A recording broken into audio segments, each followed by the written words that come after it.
In the beginning of 2017, I visited the Philippines for the purpose of my own healing. Although I was treating myself for a couple of years with ayahuasca and the results were really fantastic, still, ayahuasca takes time and also it's difficult to organize due to its unclear legal status in Europe. That's why I decided to take a more direct approach. And this traditional surgery from the Philippines seems to be as direct as it can get. Without pain, without any anesthetic, the healer simply would take out of me whatever this disease is, and that's where things would end. I was inspired to take this faraway journey not only by the numerous very positive testimonials, but also by the fact that these surgeons have been studied for decades by scientists mainly from the German-speaking countries, Germany, Austria, and Switzerland, but also French and some from South America. And the conclusions of their research were quite positive. But before I start the long saga of my adventure in the Philippines, probably you wonder, is it worth watching? Did she really see the miracles she expected? In terms of absolute and mind-blowing miracles, yes, I saw at least one, and that was the day before I left. But the miracle didn't come from any of the local healers of the Philippines. It was a Swiss healer named Eusevio, whom I met, as some people say, by chance. But what about the healers of the Philippines, of whom I had such high hopes? Did they help me? Yes, most definitely they did. Why did my guardian angels arrange the situation in such a way that most of the healing was done by a Swiss healer in the Philippines? Is a question that should be addressed directly to the angels. I don't know myself. The healers of the Philippines, the locals, they're definitely not charlatans. Couple of them still can do amazing healing. This video report will be very helpful for those who want to know what's the current situation with these traditions of surgeons in the Philippines, and to those who consider visiting themselves for a treatment.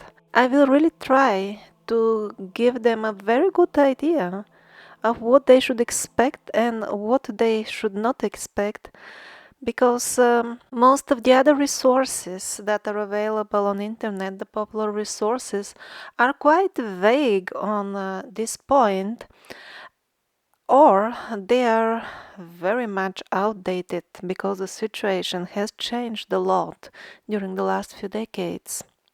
Because unfortunately this amazing tradition is currently almost dead.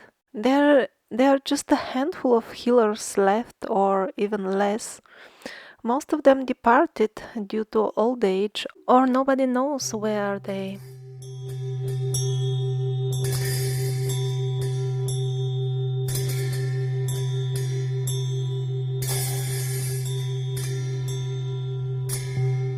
The very first healer that I visited was Lawrence Cacteng, who is himself at a very respectable age.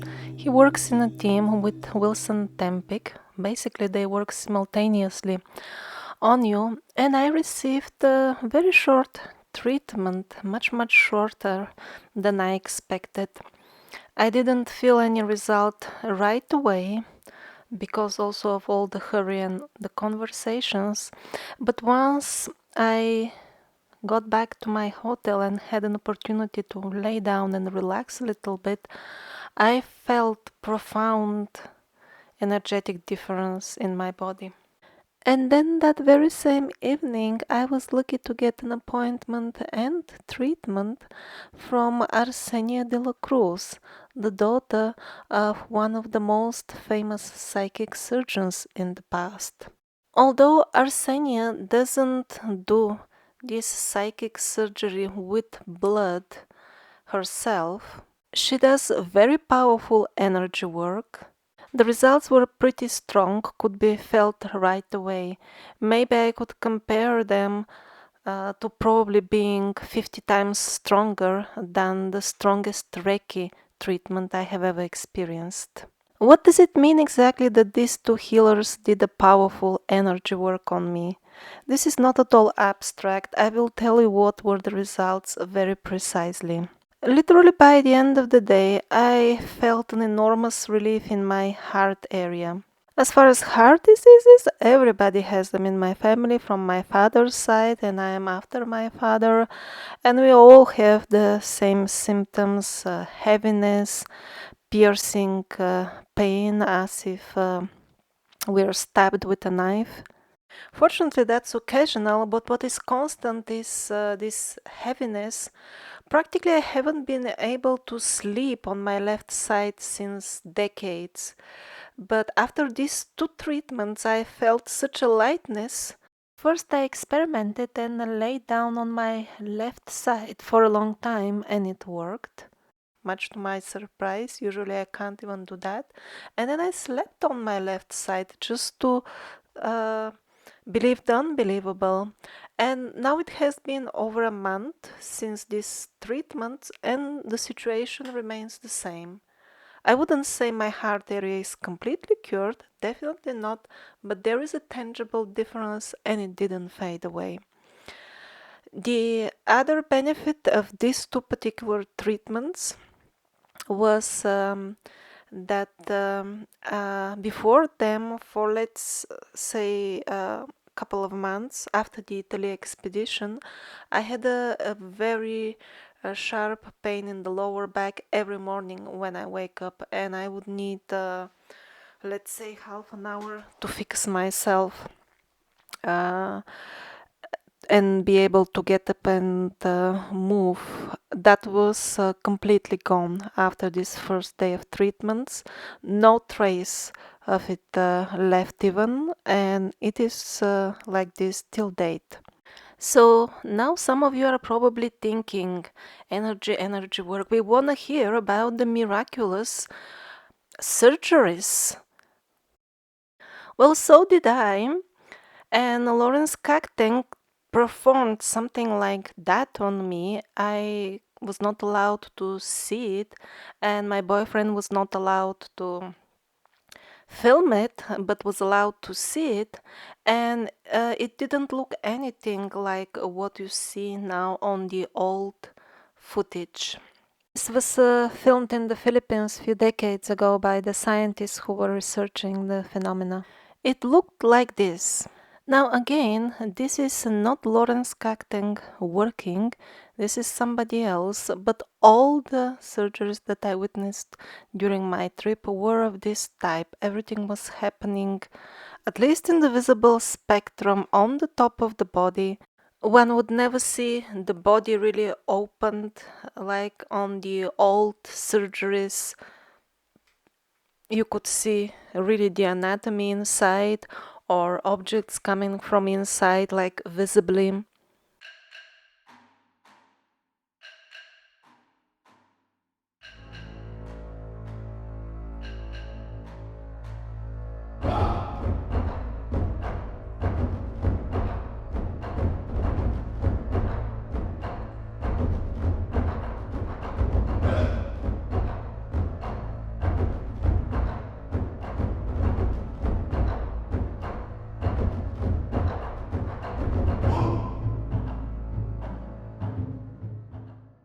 Another modern development with the situation with the surgeries is that the healers were much more open to filming and showing what are they doing in the past than now.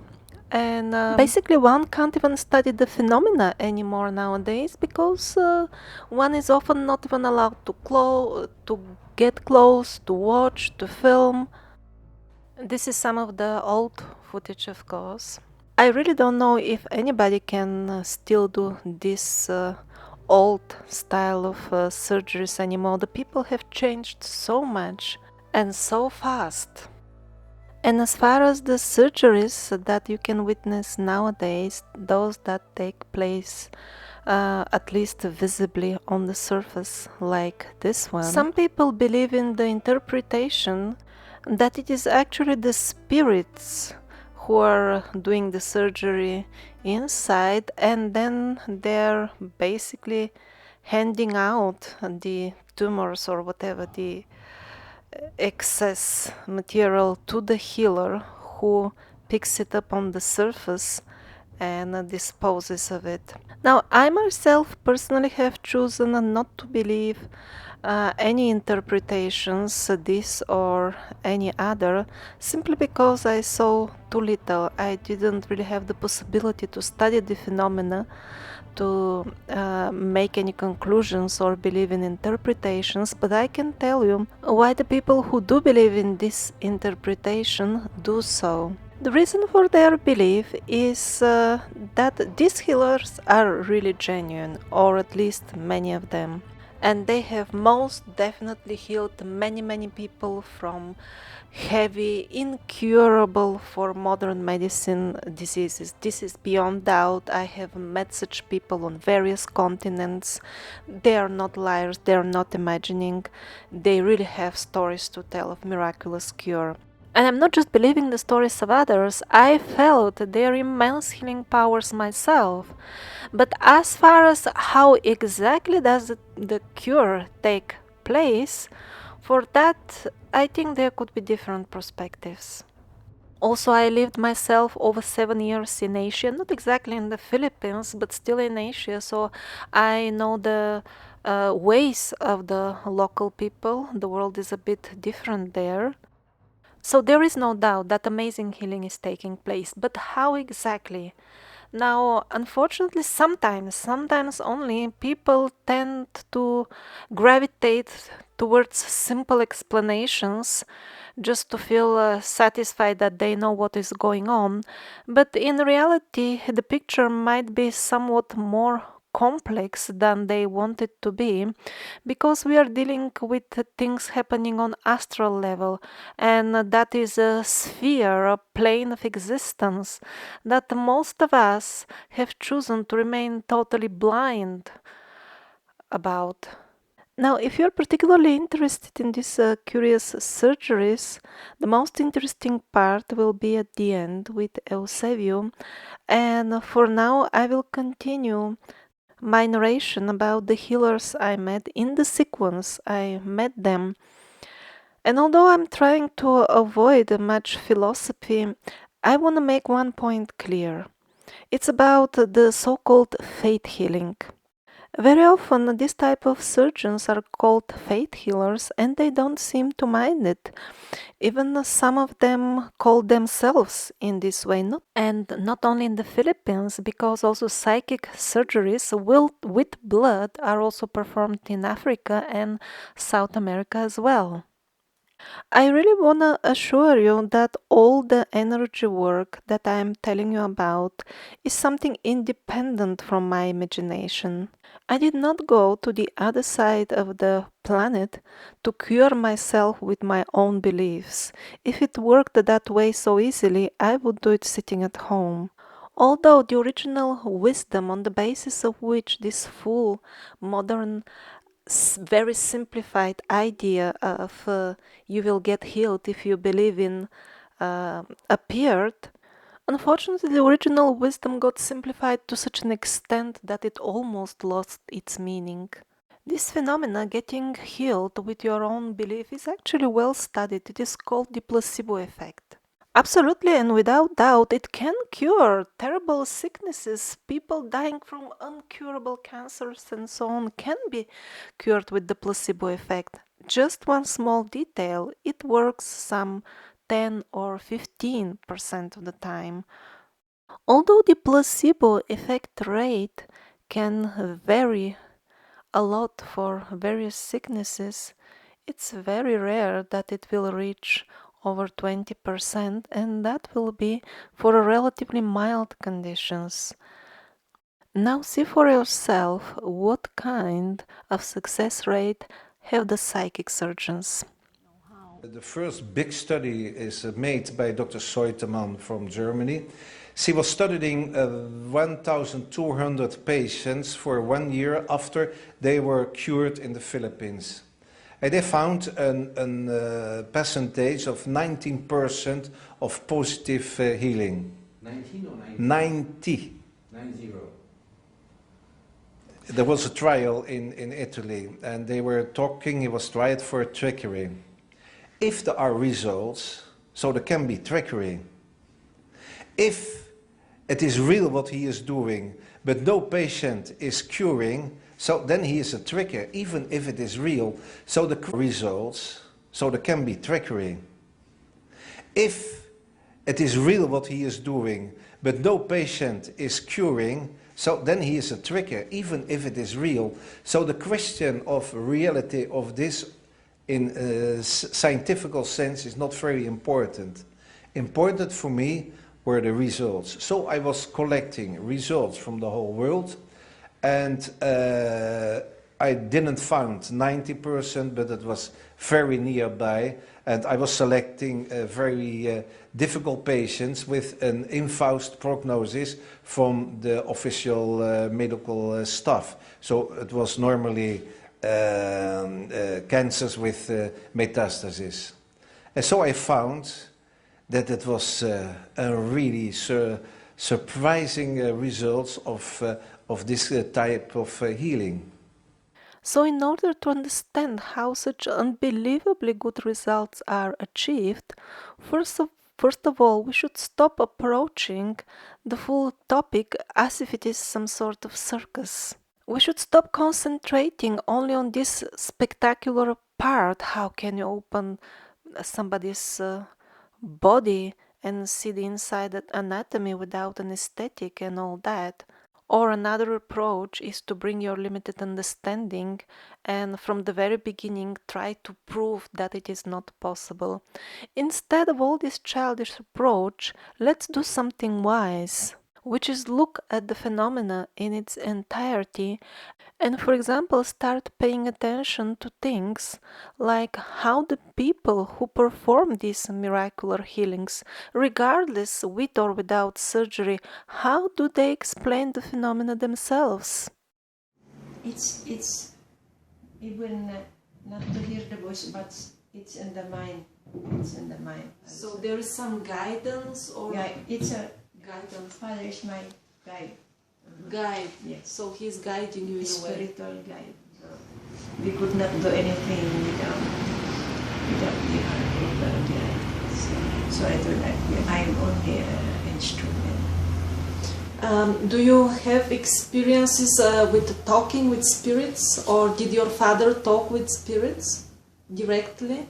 Also, and he could see, because Father is a medium, of course, he could see what's wrong with you.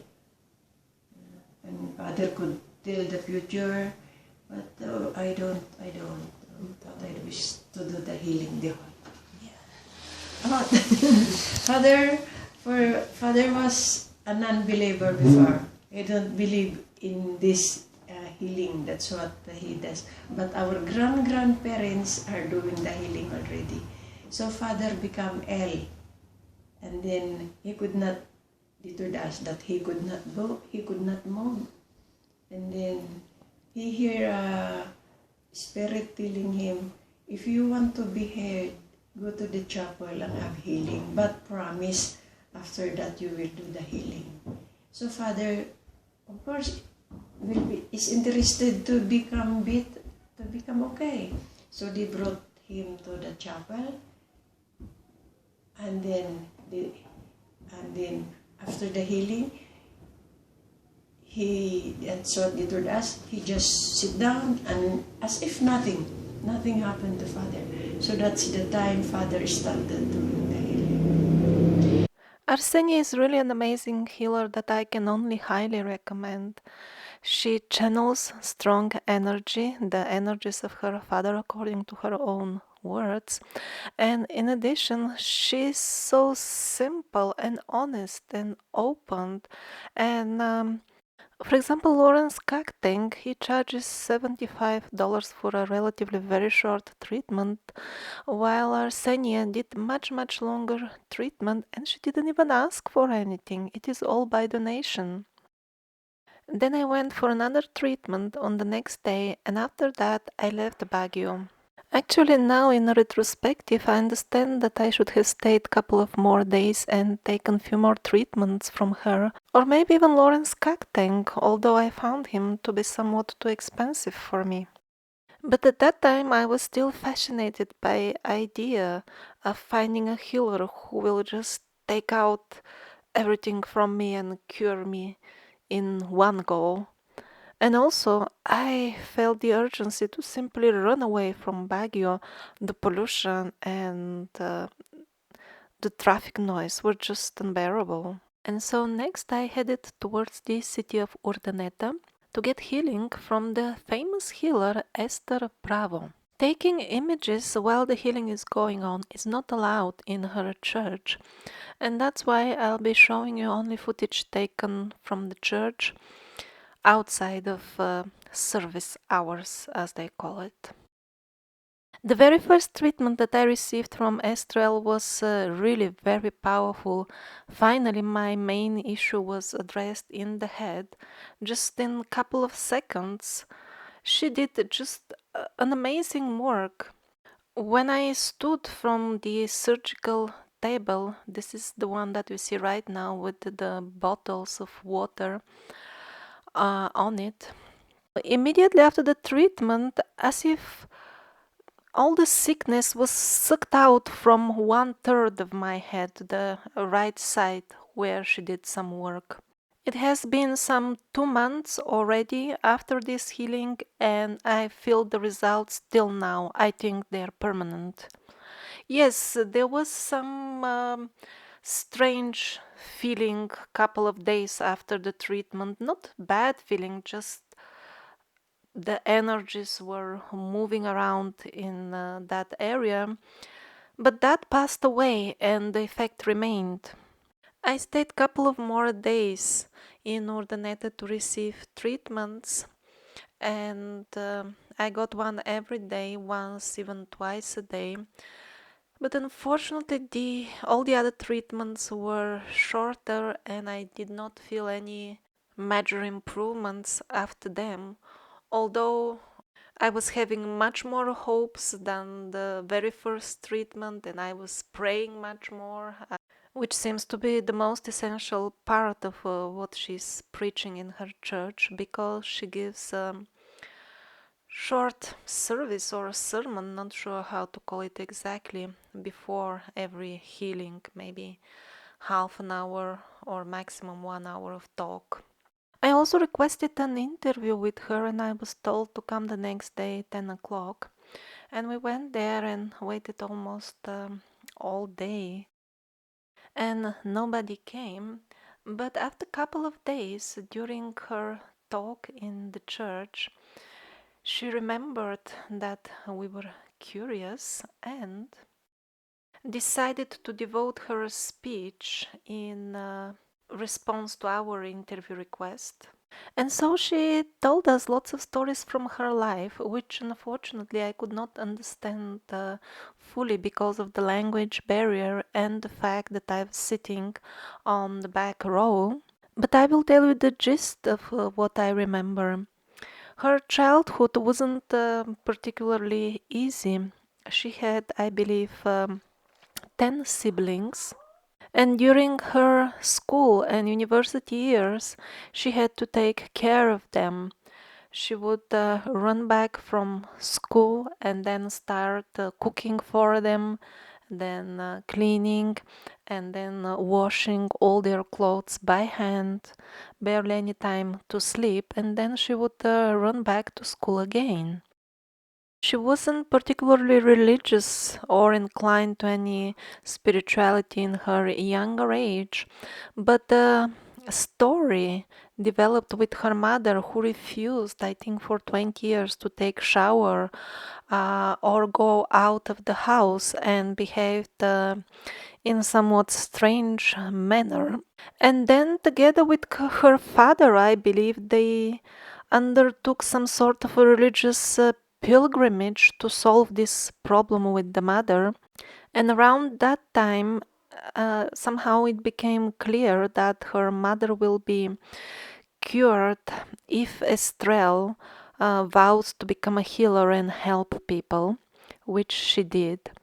And as far as the exact events which led to her obtaining these healing powers that she has, was during this journey or pilgrimage, something like this. They were in the mountains, and she felt strange streams of air around in the room where she was staying. So she was trying to desperately close windows, doors, or any other source of possible draft or wind, but it never worked. And at the end, a shiny, glowing with light being appeared in front of her. Later on, her father told her that you should not be afraid. This was not some sort of ghost. This was Jesus Christ or the Lord. I'm not sure which of the two she said exactly, but this is how she got her healing powers. Estrelle would often share episodes from her own private life during the short talks that she is giving in the church, and from those it becomes clear that her life is not particularly easy as a healer right now as well. She's a mother of 6. She feels quite overburdened with all the duties and work she has. She is almost exclusively devoted to her church because she has founded her own church. She is not a branch of any other institution, and she's regularly going on missions, establishing during which she establishes and maintains small chapels in the surrounding areas. So, a bit of a practical information for those who consider visiting Ester Bravo for their own treatment. She does healings almost every day, sometimes even twice per day. But the only more or less sure timings are Saturday at 10 o'clock and Sunday at 5 p.m. But those are the most crowded days because then some local people come as well. It could be over 100 of them. So it could be quite busy. During weekdays, it is almost exclusively foreigners, and the crowd is much smaller. Sometimes it could be as small as 20 or 30 people. There is no fixed time for the healings during weekdays, and she does them only when she is not on a mission.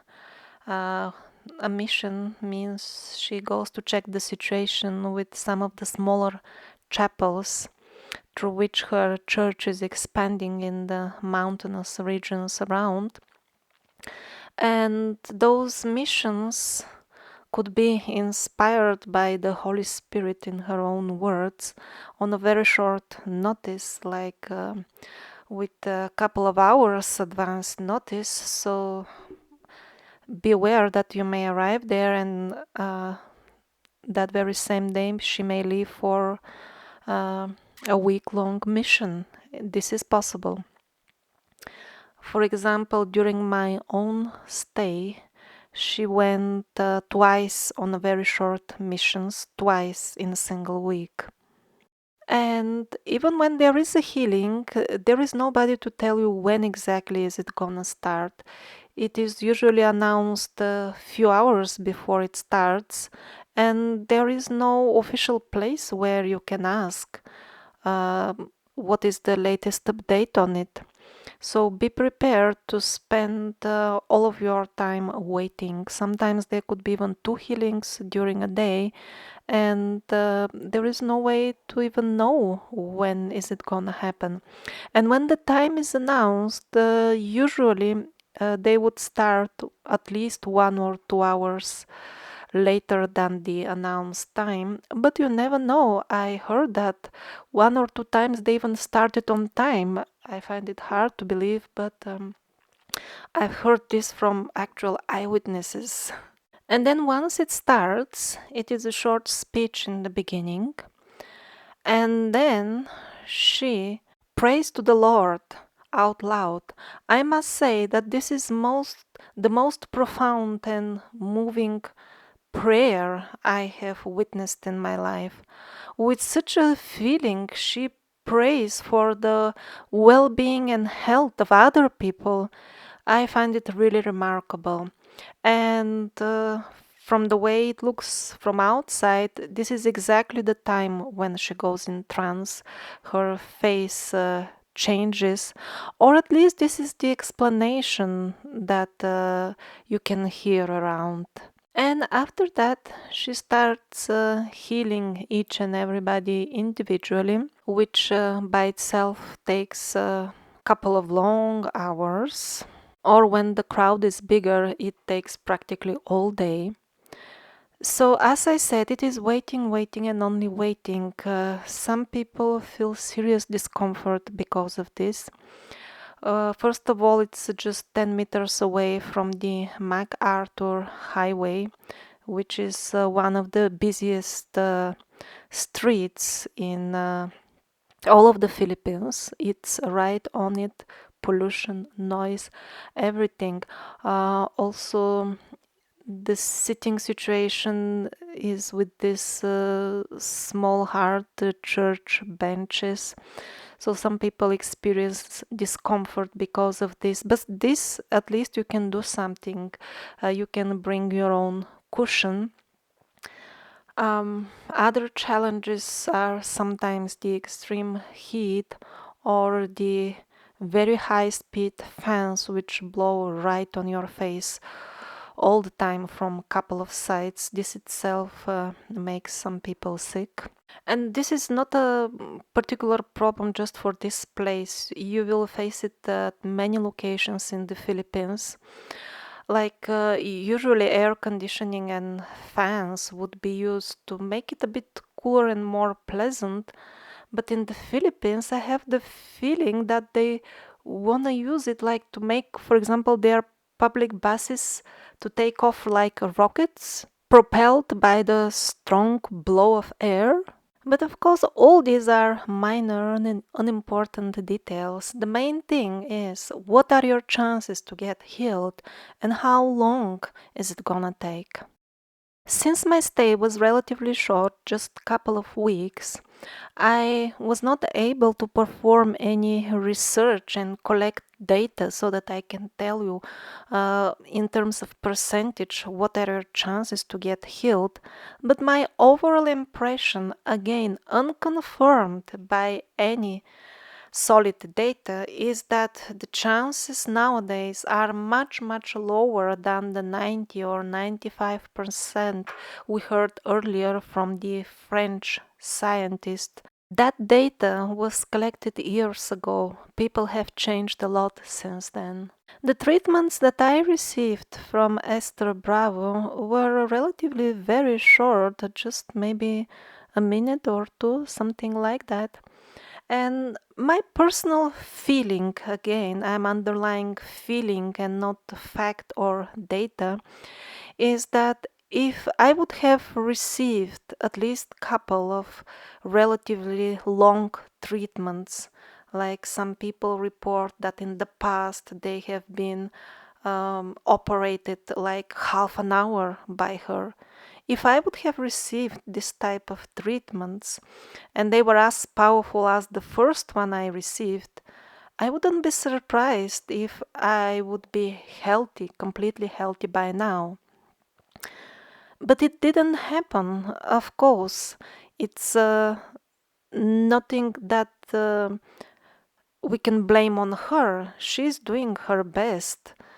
I mean, she's a mother of 6. She has barely time for anything, and people are coming in hundreds, if not in thousands. So the healings, the personal healings, are done in public in the church. So I could see that some people tend to receive still uh, much longer treatments, not half an hour, but let's say 5 minutes. That I would consider a very long treatment compared to others. And some of them were of visibly very poor health. For example, they needed to be carried to the chapel, or they were extremely emaciated. So some cases were like this, others didn't have any visible reasons that I could see. So again, I'm not saying that all treatments are short, just most of them. And it's not only about being long or short. Like my very first treatment was also short, but it was extremely powerful. Why all the others were not? Or I just don't know. It is my own karma. And to be honest, we have basically no clue how is the healing going on there.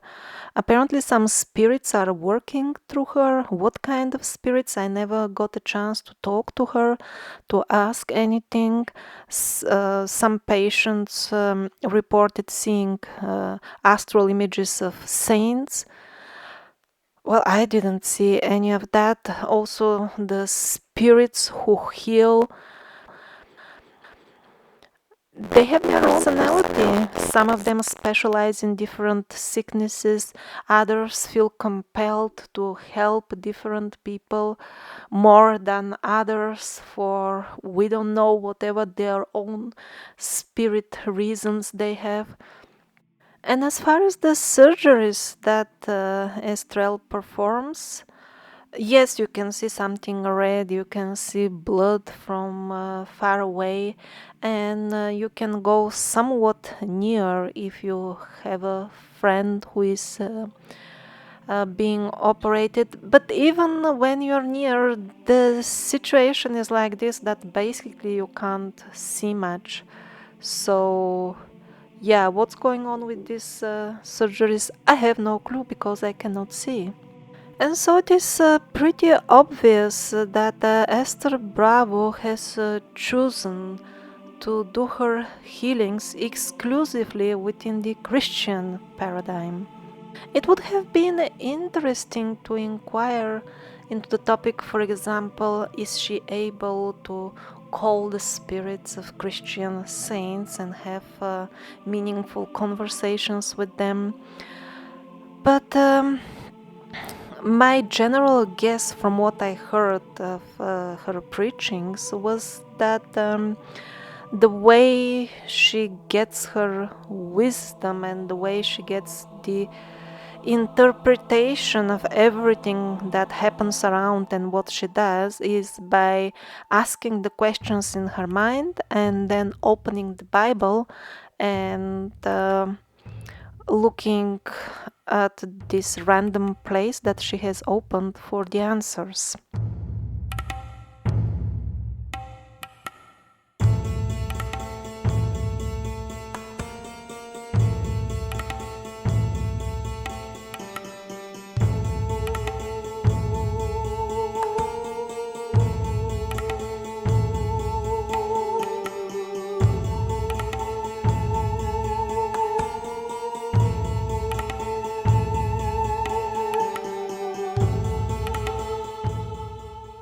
And then, towards the very end of my stay in the Philippines, I decided to go to the town of Cabá and try to meet William Nonog. I didn't know if it would be possible because he himself is recovering from a stroke, and I met some people who went for healing but returned on the way because he wasn't healing anymore. Also, it was never clear is he there at this point or not, but still I decided to give it a try and go there. Although William was in Kaba when I arrived, during the first few days, somehow I couldn't get a treatment from him. But while frantically going around and desperately trying to get such a treatment, I met actually Eusevio. I wasn't even aware in the beginning that he would be the one who would help me most. This is how it happened. In Urdaneta, I shortly met a very friendly lady from Switzerland and we exchanged few sentences. I mentioned that I came and I wanted also to make a documentary about the healers, but I have very little material. People are not willing to give interviews and things like that. And I received a message from her when I was already in Kaba that there is somebody from Switzerland also in Kaba, and he's been uh, with the healers for many years and he's ready for interview. And I thought, why not? Let's do it. During the interview, only I found out that actually he came many years ago to the Philippines together with his wife, and he was very, very sick and got cured, miraculously cured by these psychic surgeons. But now he is coming again and again, not to get healing again, but because he's a healer himself and he kind of recharges his batteries here. He said also that his healing abilities are a gift from healer spirits and they are not something that he developed himself. So I took this interview from Eusevio. You can see it in German on my YouTube channel in full.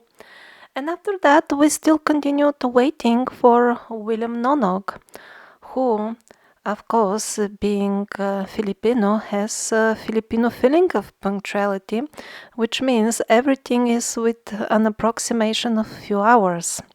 Now, while we were casually chatting and waiting, I don't know how exactly, because he spoke German, which I understand only half or less, but I heard him already making plans about my own healing, although I didn't mention that I'm looking for anything like that at all, because he said that I have the potential to do lots of good things. He said not so much in the area of healing, but in the field of revealing. But I can't do much of that currently because I have this terrible problem, this sickness caused by some fear, and this is putting lots of limitations on me. Then he asked for my full name so that he can connect with me on astral level, and he said he'll try to do as much as he can remotely. At that time, to be honest, I still didn't give any special attention to this. William Nono came and I said goodbye, thank you, very casually, and I had no clue that our paths would be crossing again. That evening I couldn't get treatment from William Nonok as well, and I simply went home. There was nothing special. I didn't have to wait long before the special started. In the beginning, I didn't even understand what's going on. I woke up at night as if I received a mild electric shock. I couldn't sleep for some time. The energies, strange energies, were moving in me like crazy. I had no clue what it is whatsoever. Yes, I felt somewhat better. So then I figured out this must be a healing. And then in the forenoon, the next day, I could identify a few periods when the same thing started and went on for 15 minutes or whatever and then stopped. So by noon, I was seriously wondering what's going on. Was it any of the Philippine healers? I mean, can they even do such a thing if their healing was much less powerful when I was there in person? Then I contacted Eusevio by phone and asked him, this and this is going on. Do you have anything to do with that? And he told me, yes, I am doing that. I told you I'm gonna heal you. So then I decided, now that's very interesting. Although at that point my general uh, mood towards healers wasn't extremely enthusiastic. I just had much higher expectations from the Philippine healers. And in general, I'm not a person that believes things easily. Not because I don't believe astral things, but I'm quite reserved to people who claim that they are doing astral things, because unfortunately many of them are simply charlatans and exploit the fact that most people are blind to the astral to sell them imaginary astral services or things, which God knows if they work as intended. But despite my general somewhat pessimistic mood towards healing at that point, I decided, well, I don't see who else would be doing this and who could do this even. So, since I'm near him, let's go in person and try to see what's the nature of things that are going on. And so we went to his place. And he started treating me, removing the astral blockages. During the first 5 minutes, let's say, of the treatment, I couldn't see anything special. He was just waving his hands above me and doing something which I could not perceive. But after that, I started feeling slight pulling inside my organs, although he was not even touching me. This went on for 5 or 10 more minutes, and then the pulling started becoming considerable. For example, at one point he was pulling something invisible above the area of, let's say, my liver approximately, and the result of that would be as if inside of me there was a rope and it was pulling me all the way from my left tooth, like a line crossing my full body and ending in my left foot. And again, this wasn't some sort of slight sensation or something that I was imagining because I was expecting something. I'm telling you what I clearly perceive and how it was, and it was very, very strong. And it was only at that point when I suddenly realized what kind of exceptionally good healer I interviewed yesterday without knowing. And it was only at this point that I had no more doubts who was doing the distant healing the night before and during the day. He also knew very, very well what he is doing, and he could see things very clearly. I mean, I'm absolutely a known person for him, and he provided absolutely accurate details of my condition and my problem. This is far beyond those general guesses that some New Age people can make about probably anybody. Oh, sometimes you have headache and sometimes your digestion is not so good. Well, that's pretty much true for 99% of the people. So it's hard to go wrong about such things. But Eusevio was not like this. He could clearly and very precisely see what is he doing, and this is a true psychic surgery, what he did on me. I can confirm that with absolute certainty. And one curious detail is that of course his astral surgeries look quite different from the colorful spectacular thing with the Philippine healers, but at least for me, the full thing didn't end up bloodless after all. I did have a very slight internal bleeding after the surgery, which I never had before or afterwards, and it was obviously the result of this very intense experience. And it didn't surprise me at all, given into account how did I feel in general after this astral surgery. Well, I myself underwent a standard small surgery in a normal hospital many years ago when I was a teenager. My appendix was taken out, so I do have at least a basic idea how does it feel to have a surgery done. And I must tell you that I didn't feel in any way different after the astral surgery, especially at one particular spot somewhere in the intestines.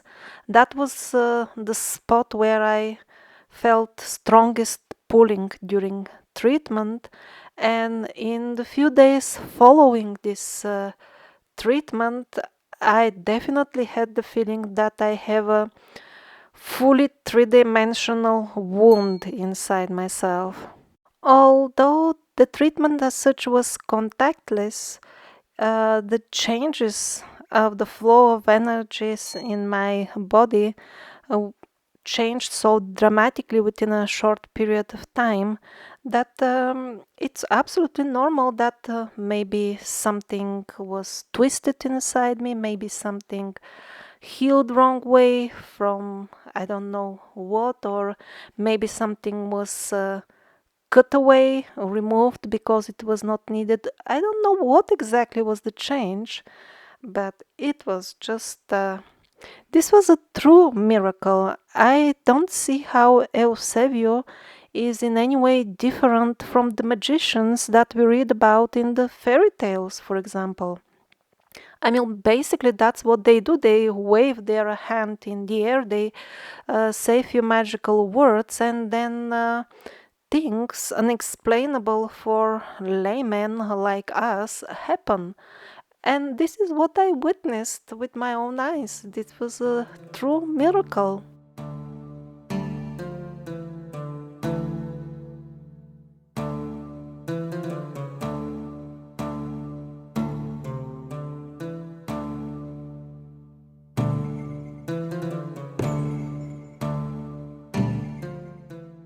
And then on the very last day, when I was departing from the Philippines and when I completely lost even hope for it, I did get a treatment from the famous William Nonog.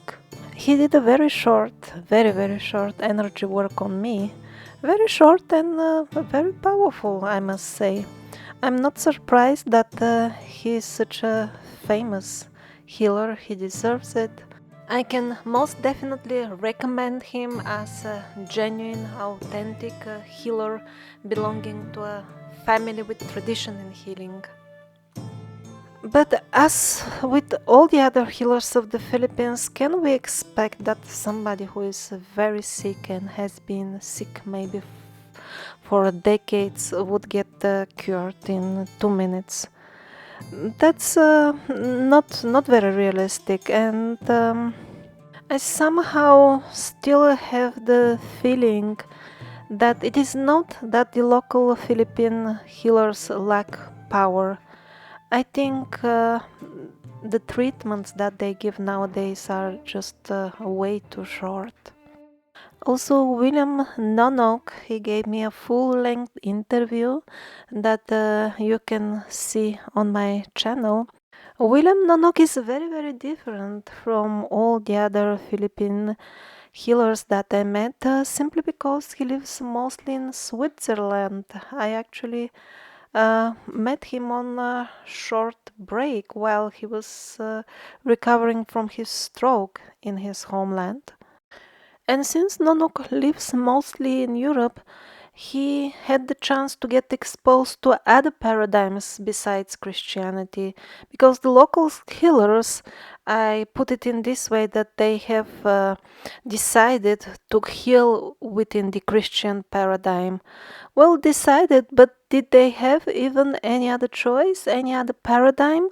The way this modern Christianity is was imposed by the missionaries in those regions is in such a way that it was presented as the only choice towards God, the only way towards God. There is no other God.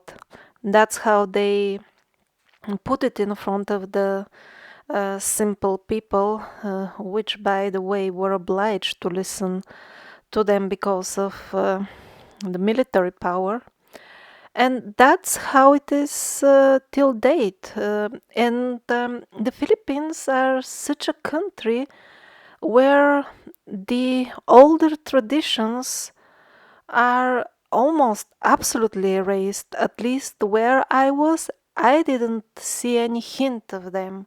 I didn't see a single element of some sort of tribal or traditional clothing, absolutely westernized. I didn't see a I didn't hear a single tune in the music that they listen. I'm not talking about a traditional piece of music. I didn't hear even anything like a mixture. That's what usually people do in this type of countries. They take the old tunes and sing them on the background of modern beats, some sort of symbiosis. No, absolutely nothing like this. The music of the Philippines, the music that the people listen to, is absolutely 100% westernized, as it is every other aspect of their life.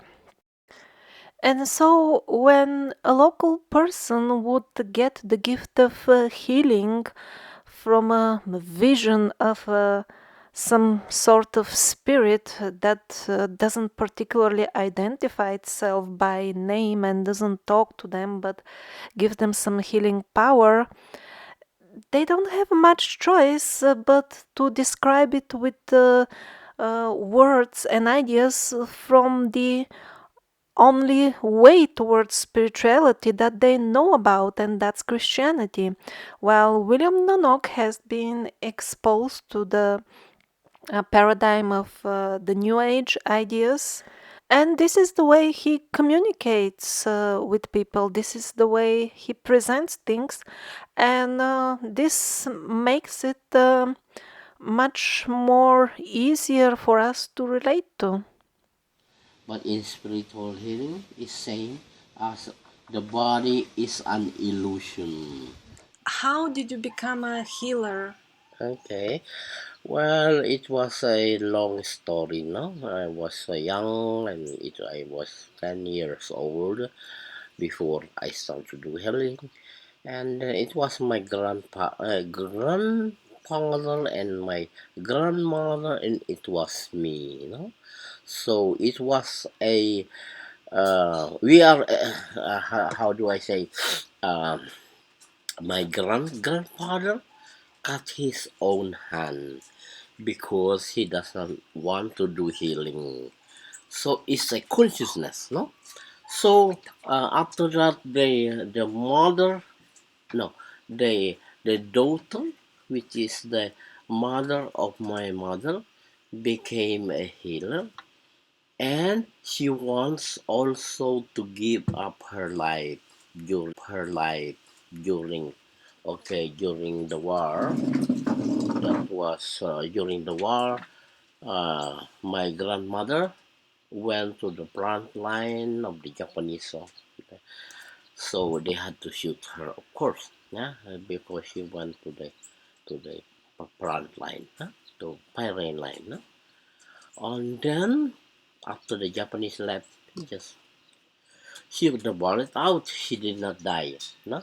And then it was me when I was 10 years old. We used to go together with my grandmother, and then at the time I learned that I was the one who have to finish the consciousness, the unfinished mission of my grandfather, of my grandmother, and it was me who will fulfill or finish the mission which is unfinished. So at the time I was young also, I want to do the same. Look here, and I have here, I have also here, I have here also. Huh? I want to commit suicide, and I have here, big one here in my kidney. Well, this is hurting very well, no? And because I stab myself in my kidney. and then I cut here because if I want to commit suicide, then I finish my life, and then okay. But yes, I did that. I did it, and then it didn't work. And at that time, I lose a lot of blood, of course. Nothing happened, and the next day I wake up. Then I see the yeah, ashtray and a lot of blood. It's impossible to lose a 2 liters of blood or three. You should die. But me, no, nothing happened. And then, but it came that I am a different person afterwards. So the first person is I went to my mother, the mother of my grandmother, who was a healer. Then, then I asked my mother to look at me in the eyes. Then I look at in the eyes, eye to eye. Then I watch her like watching a television.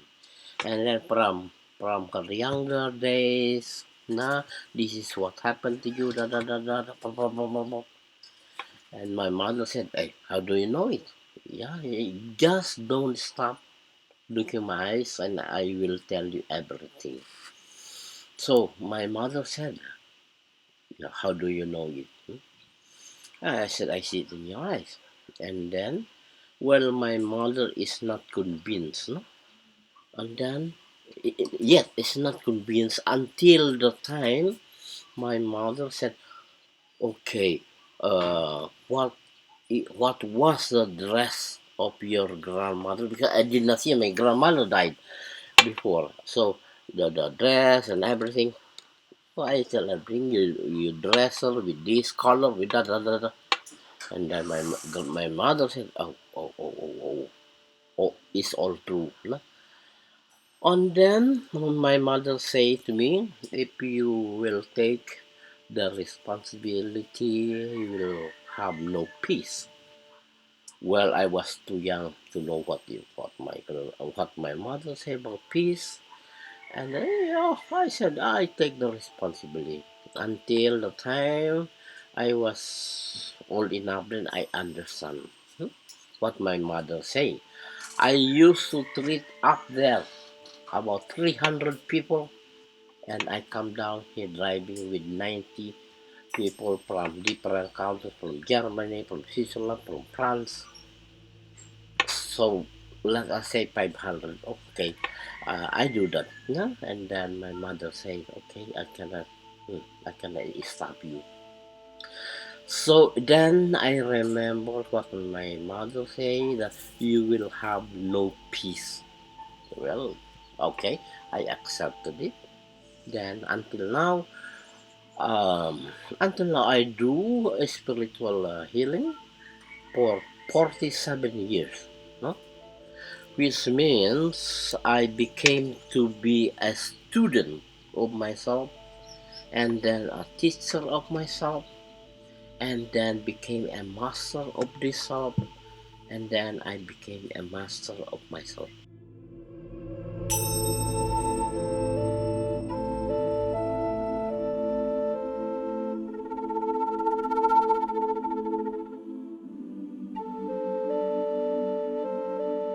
During my trip, I also met, maybe I should call them facilitators, people who organize groups of foreigners to visit the healers. Mostly they were visiting Ester Bravo. So while some of them were very open and friendly people, others were showing tendencies of behavior that would make anybody question their integrity and honesty. But let's stick to the bright side, and I want to show you a short interview that I took with a facilitator that was open and nice. She brings people for healing to William Nonog. I arrived in the Philippines 20 years ago for the first time because the diagnosis of school medicine was cancer, womb cancer, And the decision of my surgeon was to take off my womb and my ovaries and everything. Just take off, as surgeons like. So I said, I just prayed to find a better solution. I was in a house of a friend who knew William for many years, and this friend was always coming to the Philippines and staying here in at Cabatreyas, maybe in the same room, I'm not sure, like you, in Caba La Union. So, yeah. Actually, 20 years ago, I was in the house of this Swiss guy, and the phone call came from William saying that there is a woman in his house who is in danger with her health and not sure that I can make it. Actually, for sure, I can't make it with school medicine and with the removal because it was already late. Then I just took the first plane and came here, came to Baguio. In 2 weeks, William removed all the tumors of my body. And after this time, I went back to my surgeon, who was complaining that it's too late and where I have been and all this in Germany. And I said, first, let's make an ultrasound, because those times, 20 years ago, there were no other devices to check. He made the ultrasound and he said, there is nothing left. What did you do in 2 weeks? This is unbelievable. And then I said, are you sure you are prepared to see what I did? And he said, of course, I'm a physicist, I'm a surgeon. I have no problem. Okay, and then I showed him on my small Sony Hi8 camera, what I bought just before I came here. I showed him the removal of the tumors, what William did. So that was it, and this was 20 years ago, I still have my womb, I still have my ovaries, I still have everything. And then comes a break of 10 years, even if William told me to be back in 5 years. So you know how it is. You always say later, and all this. So after 10 years, I arrived at the point that I couldn't breathe anymore. I went to a lung specialist in Germany, and he told me there is a tumor in my left lung in the part below, and I have to start immediately with chemotherapy, and then surgery will be done probably and cut a piece of my lung off. And then I said, okay, school medicine is very good for diagnose, but that's it, for me at least. So then I came here immediately to William. It was a very hard flight for me because I still had breathing problems and they didn't want to allow me on the plane with oxygen, so it was, usual things, bureaucracy. And then I came from Baguio. William brought me immediately down here to Caba in his house, and I stayed here for 2 months. And in 2 months, of course, I was completely healed even earlier, but I chose just to stay here for 2 months. And of course, he healed me. He healed me I think in the first week I was breathing, or the first days actually, I was breathing better and I get my energy back and everything. And then I made a kind of, after this experience, I went back to Germany. The doctor said there is nothing left here to see from what was. And you see, it was good that you choose to make the chemotherapy. I didn't take any pill. I didn't take anything of what he said, but I let him believe. Because sometimes, And then I made the kind of commitment with God, saying that I'm not making advertising, but everybody who wants to get to William and is ready to get healed, I will help them to get here, to find a good lodging, to, these things. I am also already 63, so I am in an in-between period. I don't have my pension yet, and so I just need to cover my expenses, you know. So, and that is what I am doing, let's say, for the last 10 years. Every time somebody is contacting me or asking me to bring them here, I am happy to help them. Have you met any other healers, so-called psychic surgeons? Do you have any experiences with them? What do you know about other healers? Yeah, I met some healers, not much here, but I can recommend in Urdaneta Ester Bravo. She's very good. She has a totally different way of healing than William. She is also a psychic surgeon, but different, fully different.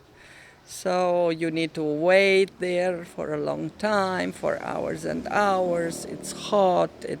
So sometimes for people who has already a disease, it can be a little bit challenging. But it is a fantastic experience. I'm very grateful to Esther, and I love her so much. She is making a kind of psychic surgery with much less blood than William, so you can't see so much blood. And yes, she's really very good. What is important, if you go to a healer like William or like Esther, that you believe in healing, that you are absolutely convinced the healing will work and is working already. Because about myself, before I go to a healer, I feel the energy already. I feel the healing already. Because the healing, as William is saying, is coming through the spirit. So it is out of time and space. And we are not used to think with our mind in this dimension out of time and space. So, yeah, mainly don't be shocked if you get for the first time to one of these healers. Don't get shocked. You will see blood, but you will feel no pain at all. And just give yourself to the healing and allow William to heal through the spirit, the physical. Are the surgeries that you see nowadays, for example, this year, last year, somewhat different from the ones that you saw 10 years ago? Or is it absolutely the same? So in case of Ester Bravo, I don't see any changes. It's quite the same way of healing. About William, I can say he changed a lot 20 years ago. He was also very young, so the healing was different. Then when I came after 10 years, William was healing very, very fast. So this was a little bit strange for me the first days, but then I understood that it's okay. So he was able to, even 20 years ago, he was able to heal 100 people in 5-6 hours. But when I came back after 10 years, he was healing even 200, up to close to 300 people in one day. And I saw him, I was just worrying, you know. I was worrying and I said, how long he can do this? Of course, all of us were worrying last year, end of March, when he had his surgery in Basel, in Switzerland. But what I can say now, the healings of William are different. He is not in a hurry so much like before, and I enjoy now most of the last 20 years.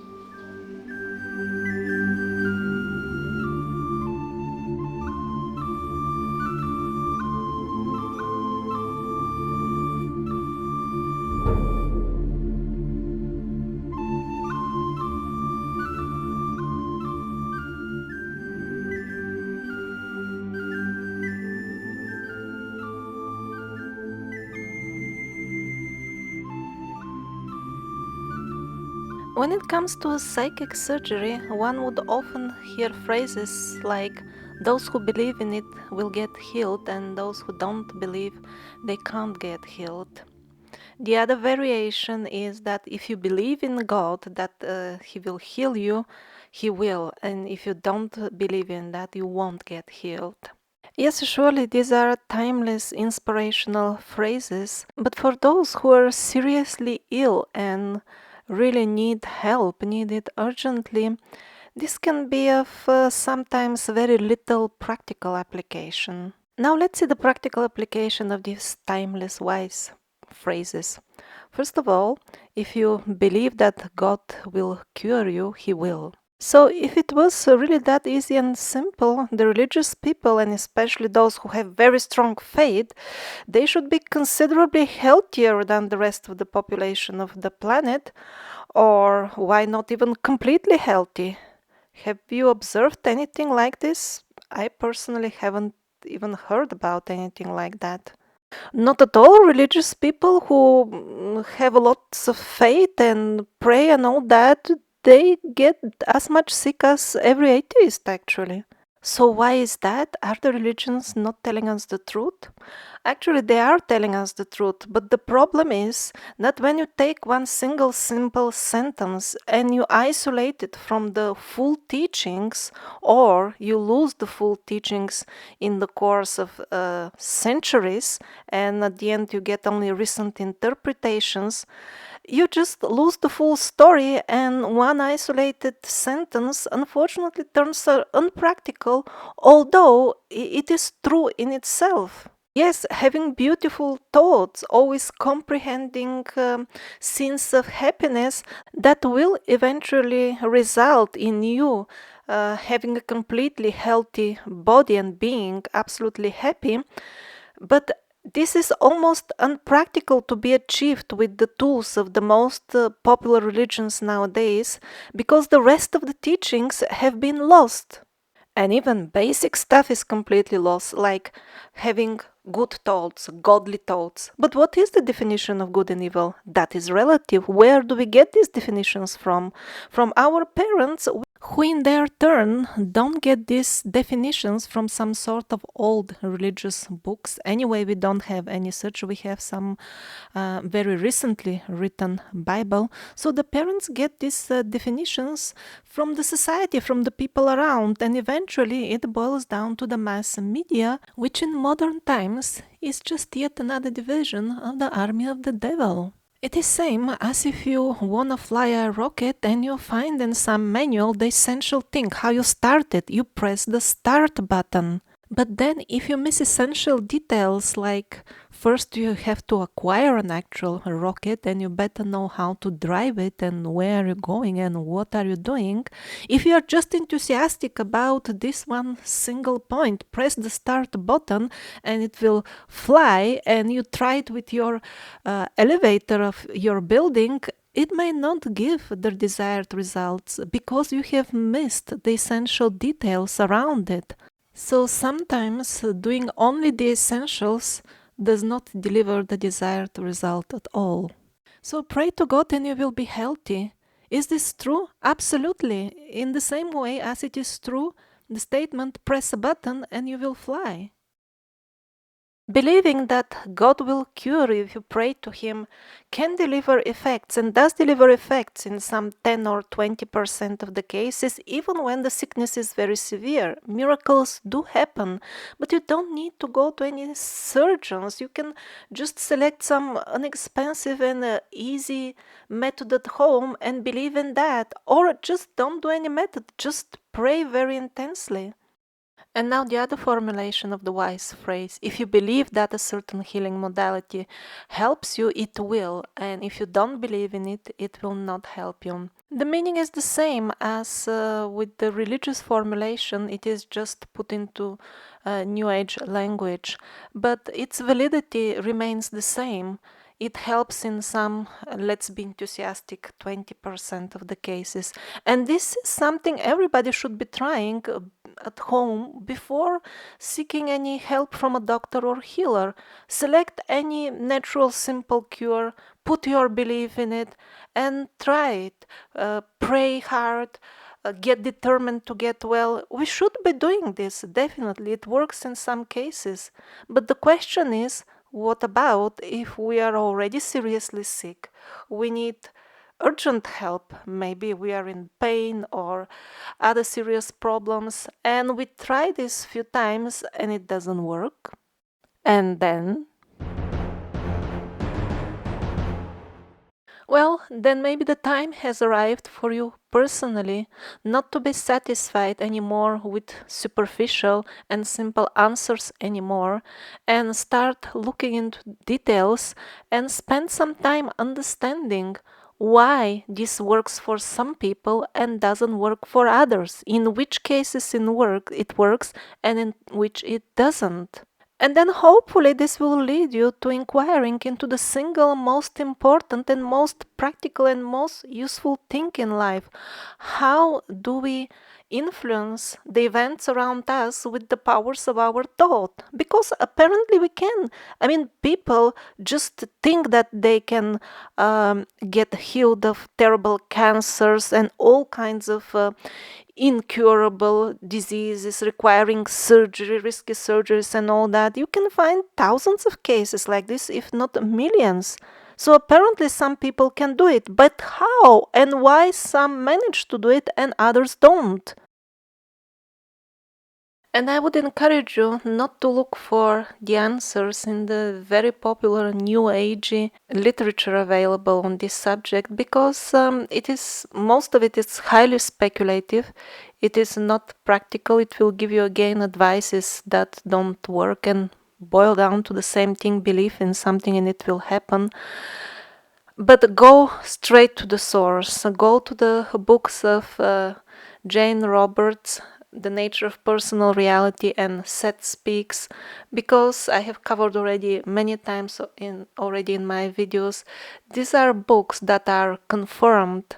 They're really channeled material from a higher source. There is confirmation for it, unlike these self-proclaimed New Age channels who cannot predict even what will happen tomorrow. Free PDF versions of the channeled material from Seth are easily available online.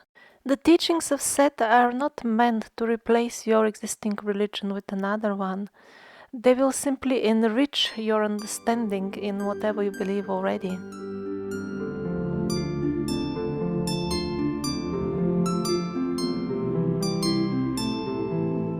And what about me, my personal quest? I was looking for a cure that would be faster than ayahuasca. Did I find it? Actually, if I would have invested the same time and resources in ayahuasca, probably I would have achieved about the same amount of healing. So, in terms of cure, no, it wasn't like this one day and everything is finished, although I did a lot. But with ayahuasca, I would also have done a lot in 1 month if I was doing only that.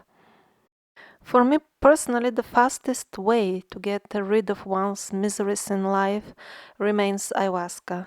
And Eusevio, he is the best healer that I have met, at least the best that is still alive. Years ago, I met also amazing Bengali shaman in North India, but he has departed long ago. He was very old. Most likely, there are many other powerful healers as him all over the world, just I don't know about them. But I would advise you to exercise great caution towards anybody who is selling you invisible services. And that's very difficult for blind people like us. For example, I myself, I at least can distinguish a shaman who is doing something from shaman who is doing nothing when they start working on me, because I have developed exceptional sensitivity because of the prolonged use of ayahuasca in the past.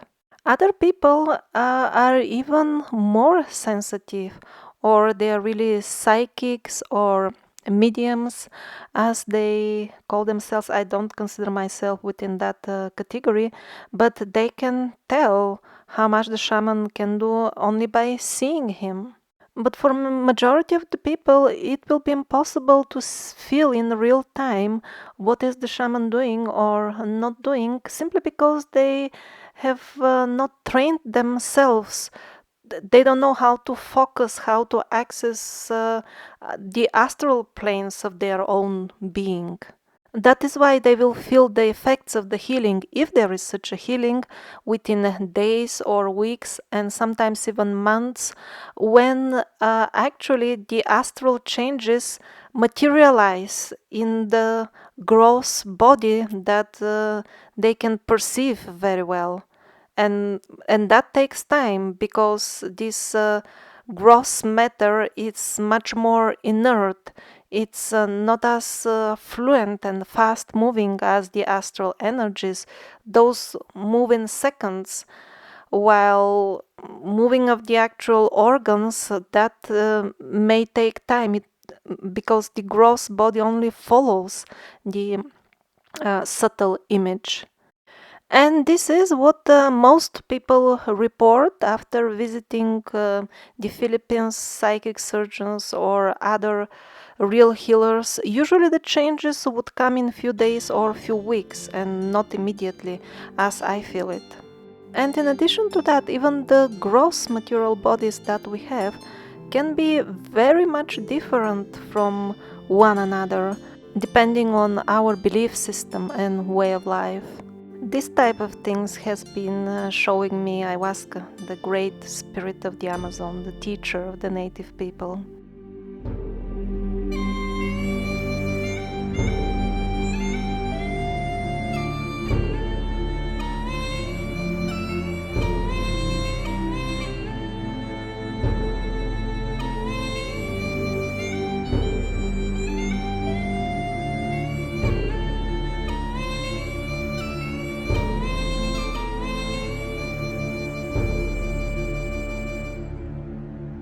And here are my final thoughts on the psychic surgeons of the Philippines, and not only. First of all, the old footage where really they penetrate in the body, they split the body open, you can see the organs. I really don't believe that can be fake, because, for example, John of God in Brazil, he performs very similar, not exactly same, but very similar surgeries in the open. He has been well studied by numerous doctors. There is no fakery, so such things are possible, and have been filmed also in Africa and other places in South America. And by the way, those group of scientists, they were repeatedly going to the Philippines. They published a couple of big books and other works. It's all well documented, but they don't go there anymore. The last visit was some years ago, and they said that nowadays the full thing has been diluted with non-genuine stuff to such an extent that they can no longer recommend even this type of treatment to people. And the situation could be much more complex than one would expect. For example, this is one of the reports from a lady who was even studying from them. And this is very disturbing. She's talking about the point that some surgeons, after they lose their powers, they continue to perform fake surgeries for commercial purpose only. Of course, not every claim made on YouTube should be taken for the pure truth just because it is published by somebody. But unfortunately, I heard the very same reports from also people who have who lived there a long time, like 20 years. People who knew and still know many or all of the psychic surgeons personally. Probably the current situation is one of a mixture, genuine healing mixed with some real surgeries and some fake surgeries, and nobody can tell you who is doing what exactly. Even Arsenia de la Cruz, the daughter of the very founder of the organization of these psychic healers, these surgeons, even she doesn't know anymore who is doing what exactly. They could not do what my father have done, is doing, so they do something, because as I told you, foreign people wants to see something. Why nowadays there are no such healers anymore? Because Time has changed or what? some really too much commercialized. So. But his blood operations are real? Yes. It's so difficult to see if it's true or not, because he asked me to go near and asked me, Kumari is like a friend or closer friendship like that, and will you see if what can you see, what can you tell if is it that if I could see something not real or what. So I told him, of course, it's like real, and you could not distinguish so well. If I will see really, just for example, if you go, I will be with you. I would like to really see her doing the blood, but some didn't like me to go near. And why is this precious knowledge being lost just like that? The reason is that our civilization is digging very fast its own grave, where we can bury ourselves in ignorance till the point we can't breathe anymore. Very few people are aware that most of the humans are basically sleepwalking. They don't even understand how their own thoughts have been replaced by the streaming information coming from their devices. We have been tricked into voluntarily accepting existence that is controlled centrally. For example, all the food supply of most of the residents of the planet, and the monetary system, which also controls completely the lives of more than 99% of the people on Earth. All these things are centrally orchestrated by something or somebody that we have no information about, and we have accepted collectively this type of existence. And this central something doesn't seem to want the people on Earth to be healthy. That is why, under the banner of so-called scientific, modern, humane medicine, all kinds of ineffective treatments have replaced much more effective older traditional treatments. And the hypnotized masses voluntarily get subjected to such pseudo-treatments of the modern so-called medicine absolutely voluntarily. Just because the central hypnotic station delivered to you by the medium of the TV every day implies and makes all kinds of news that make you think that the medicine enforced on you by your government is trying very hard to make all these discoveries, to make your healthcare system better. What? Are they trying hard? Then what about John of God? They should be lined up by thousands over there asking him and begging him how he is doing all these surgeries that you do now on people without anesthetic, curing them like this. Is anybody inquiring? After he has been studied and proven to be a genuine healer by mainstream scientists? No, there is no question of learning from him or trying to implement his methods. And not only that, he has been legally advised not to talk too much about the details of how is everything happening actually, because that would be better for him if he doesn't talk too much. And the same was the situation with the miraculous Philippine surgeons. When they were available and there was somebody to ask, there was almost no interest, just few handfuls of scientists, and they published few books, but that was all.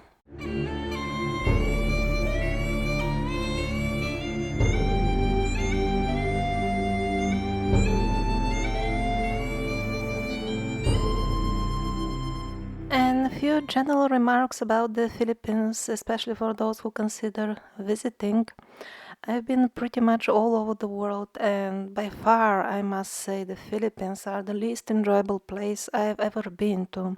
Lack of interest towards fresh fruits and vegetables was the worst for me, together with the fact that I had to witness all the time cruelty towards animals.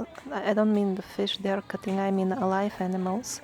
Although hundreds of fresh green coconuts were hanging literally above our heads, there was no way to acquire them. At some places it was very difficult, at others, like Kaba, it was impossible. They were simply not sold. The local people had no interest in such things, just everything meat 3 times a day, early in the morning, in the dark. The barbecues are set for pigs with sugar. That's like this standard breakfast. The restaurants barely serve any vegetarian meals, and even if something is made out of vegetables, it's surely taken out of the can. Even if they have the same fresh thing growing in their region, it will be canned. They have huge supermarkets, at least in the cities. You can walk for miles, and it is all these brands of instant noodles from China, or all kinds of junk food snacks. The fruits are rarely to be found. That's in the big cities. In the villages, it's almost impossible. But they are usually uneatable because they are already rotten. Besides, they're extremely expensive. They are already rotten or bruised while they were picked up and picked up absolutely unripe. So in most cases, you can't even eat them. And the variety of the fruits would be much less than, let's say, in the frozen parts of Europe's what you can find in those supermarkets. Simply, people are not interested in these things. They like fruity flavors, but that's about the sugar-loaded drinks that you can easily get everywhere. The local Filipinos have minimal interest about any psychic surgeons or any type of alternative healing. To be honest, they don't even know about these things at all. They have never heard of them. Even fruits like the guanabana that grows locally, uh, if they get cancer, they would go to the chemical treatment. They don't even know that there have been studies that guanabana is a powerful medicine against cancer. People from other countries want to get it, but they can't because it has to be fresh. But where it grows, people don't even know how it can help them. These two little souls with a bit of fur on the top were born by the sidewalk as we passed by. It was just on the road, by the side of the road where we stayed, so we had to pass by all the time. So this footage was from the first day when they were born. After that, they were simply left without food by the side of this very same walk, and this is where they died out of hunger and thirst after 2 days. I begged the owners of the mother a few times to do something about it, but for them it was just they didn't understand my weird fascination with some strange animals that they don't need. They never understood why am I suggesting that they should be doing something anyway. Their pitiful cries didn't have any effect on them, and at the end, before they died, when they were half dead, they were just tossing them around and laughing. That's how animals are treated in the Philippines. This is not an isolated case. We were in the countryside, we were traveling. At every step, we could see animals bound on very short ropes under the intense heat without any water all day. And needless to say, they were severely underfed and often not very healthy. And I'm not telling you how these two little cute souls were left to die over there with the intention to blame or judge anybody. I'm well aware that when I look at the others, I see myself, because it is possible that one day I myself get born in the Philippines, and then I will be acquiring the standard belief of what is a reality from the parents that would be available at that place.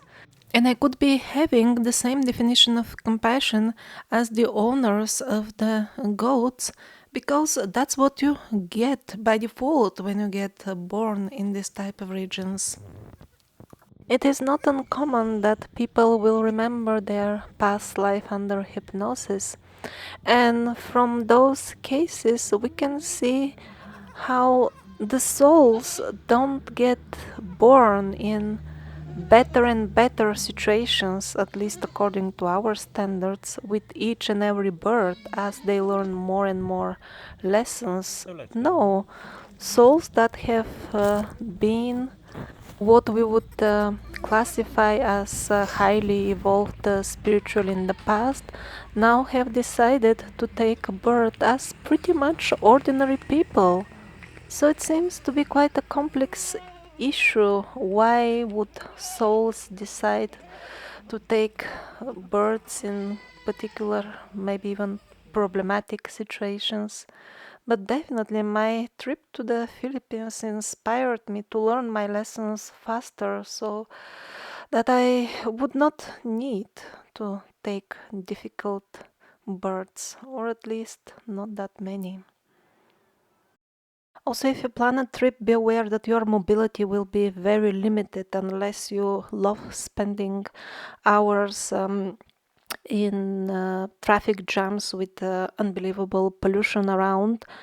Even a short distance like 100 kilometers can easily take you 3 or 4 or even more hours, because it's the infrastructure even outside the towns doesn't permit driving faster. So if you have any thoughts to share regarding my videos, you're most welcome to the newly created forum. And in addition to that, I post lots of really interesting stuff that I don't have time to include in videos on Twitter or Facebook. Links in the description. my website.